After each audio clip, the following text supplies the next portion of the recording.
Hello YouTube chess lovers and my friends, this is Gunjan here. Welcome to my 67th episode of Dirty Chess Tricks. In this episode, I'm going to show you a wonderful high-profile tricky line against g6 Alekhine from the white perspective. The critical position arises after the following opening move order: e4, knight to f6, e5, knight to d5, d4. Well, now black challenged the white center with d6, and accordingly, as per the theory, knight to f3 is one of the best reply. Well, here it doesn't matter whether black continue with first bishop to g4 or g6. Let's say the most popular choice is bishop to g4, and after bishop to e2, e6 or g6 are two favorable choices by the black camp. In this episode, we are going to look at the move g6. However, there's an important point I like to highlight here that many black players had made this blunder, namely d captures e5, where our first trick comes into the picture immediately with knight captures e5, bishop captures e2, queen captures e2, and now you can see the danger. White is threatening queen to b5 check and nabbing the b7 pawn, which surprisingly not easy to defend. Probably the most popular choice here is c6, stopping the threat, but here comes the sequence which clearly gives white an upper hand, starting with queen to f3, attacking on f7, if f6 then queen to h5, and then there will be sacrifice on g6. So obviously the only response here is knight to f6. After this, I hope you indeed see the deciding finish. Yup, queen to b3, double attack, and more or less black is going to lose the game very quickly after the following sequence: e6, queen captures b7, knight to d7, and now simple move in the world, knight captures c6. Clear healthy 2-pawn advantage with ongoing attack.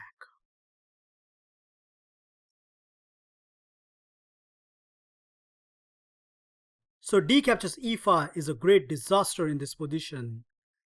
And now the move which we are going to concentrate for the rest of the video is g6. Well, as per the database, there are more than 150 games goes into this direction, where I'm afraid just one move and white can deliver a nasty surprise to the black camp. Did you spot it? Yup, this golden move, knight to g5, creates such problems for the black camp. And as we will see, there are some nasty tricks are looming in this position. First thing first, black has to take the bishop, because if he goes back, let's say bishop to f5, then after e6, black is in a huge trouble. He can't take with the pawn. The simple reason is after g4, that poor bishop is trapped. So that is right out of the equation. And when black play this obvious move, bishop captures e6, our big idea is knight takes e6, pawn takes e6, and now bishop to g4, try to regaining our pawn back with a huge light square weaknesses around the black king.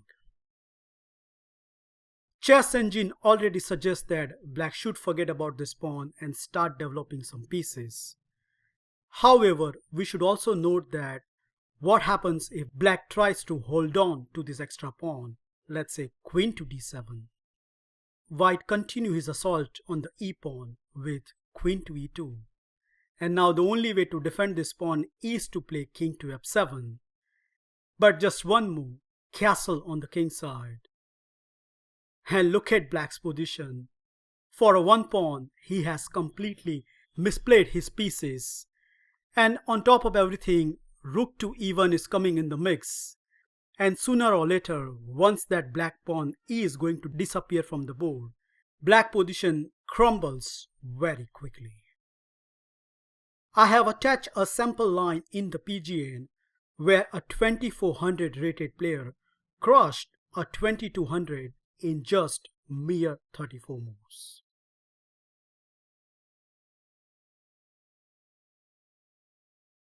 So obviously black has to take this bishop, and after that, once we recapture with the queen, you can already see how much danger black is already facing just within the 7th move of the game.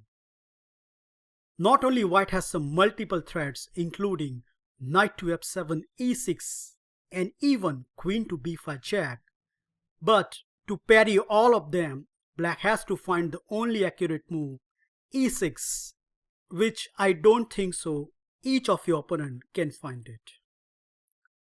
Apart from e6, black can try other moves as I have highlighted over here, but they are miserably fails. For example, I have even seen the move bishop to g7, big blunder, and the refutation is, yup, queen to f3, double attack, and black already get a losing position in just mere 8 moves. Okay, what about d captures e5? Again, this is a very bad move and the response is very obvious. Queen to f3, attacking on f7. If knight to f6, then we have d captures e5, a very strong reply. So that means black has to move the f pawn, and it doesn't matter whether f6 or f5. White has this dazzling knight intrusion. Knight to e6, attacking the queen. Queen has to stay on the d file, and after anywhere she goes, let's say queen to d6, we have this cute tactics, and I hope you indeed spot it.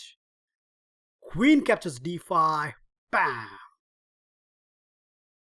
White is come out as a whole piece up, and the obvious tactical point is, if black foolishly take this queen, then after knight captures c7 check, king to f7 and knight captures d5, yes indeed, white keep his extra piece.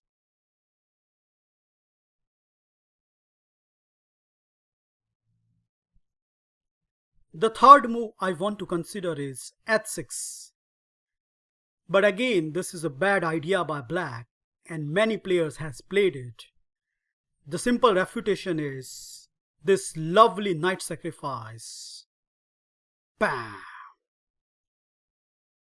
Okay, black has no choice, he has to take it. And now we are going to hunt this king down with following sequence.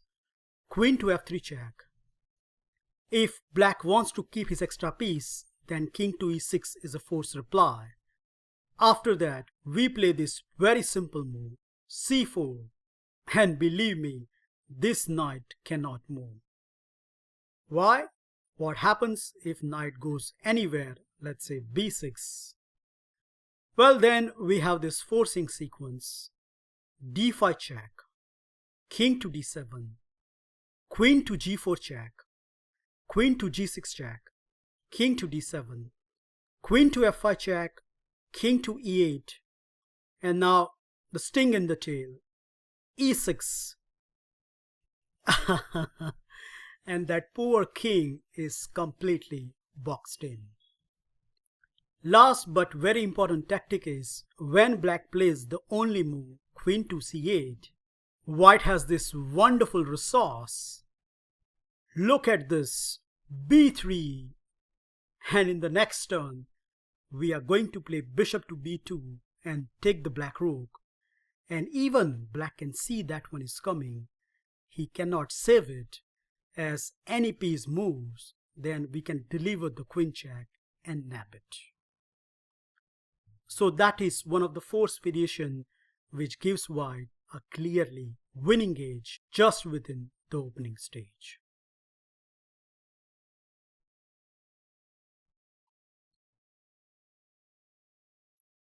So you can see how tricky this position is, and accordingly, e6 is the only fitting reply which saves all the threat. You might say, hang on, but isn't white can deliver this check? Well, of course you can, but the big problem is after knight to c6, queen captures b7 and the move knight to b4, black has multiple threats.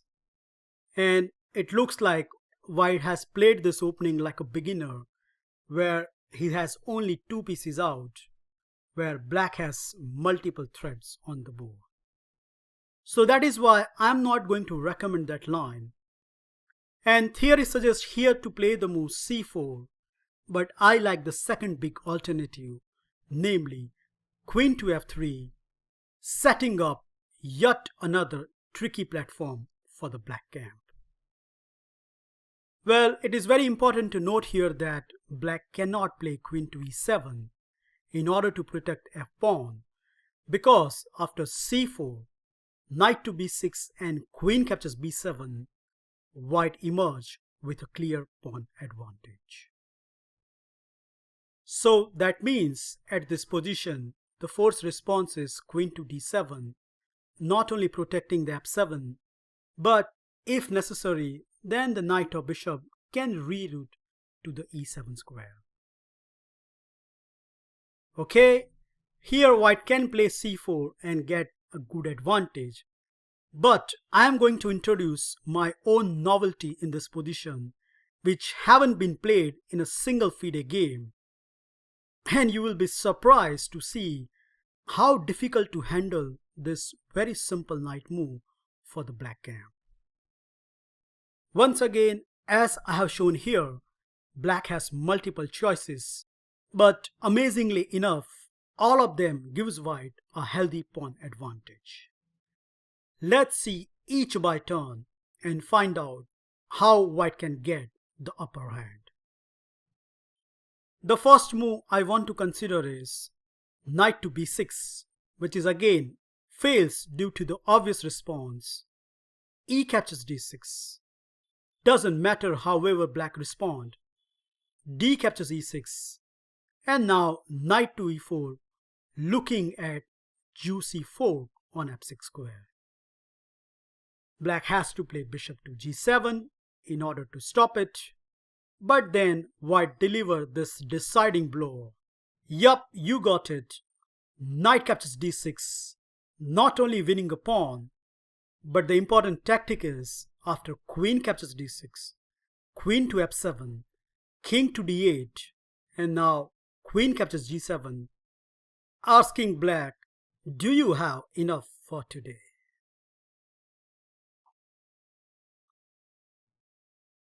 The second move I want to consider is d captures e5, and against this, once again white has a very simple sequence. Knight captures d5, pawn captures d5, and now queen to f6 attacking the rook, rook to g8, and queen captures e5 check. The big point is, no matter whichever piece comes in between, let's say bishop to e7, in the next move we are going to take on h7, and again in this position white come up with a clear pawn advantage.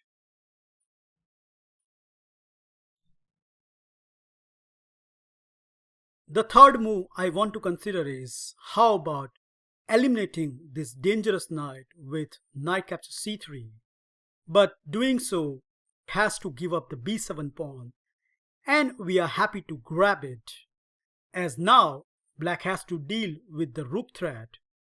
So accordingly, queen to c6 is a forcing reply, but after the following sequence, queen to c8 check, misplacing the black king, followed by this check, which leads to the exchange of queen, and at the end, when white recapture this knight, if you count the material, not so surprising, once again white emerged with a healthy pawn up, and on top of everything, here black get this misplaced king.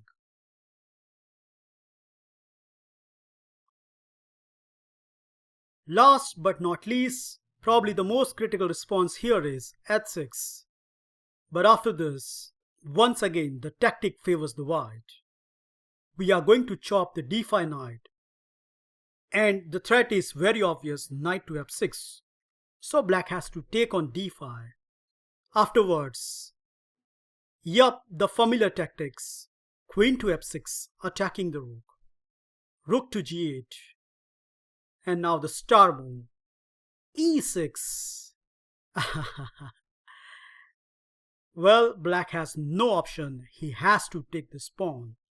And after that, yup, we are going to play knight captures e6, which keep the black king permanently in the center. And another big point is, when black complete his development, let's say knight to c6, we have this very simple sequence. Knight to f8, attacking the queen. Rook captures f8. Now queen captures g6. If rook to f7, then white has a multiple choice including c3 or queen to g8. So the forced response is queen to f7, and after queen trade, white can simply respond with c3. And this time around, apart from healthy pawn advantage, black has this double pawn, and obviously with some careful play, it is only white who is playing for the full point.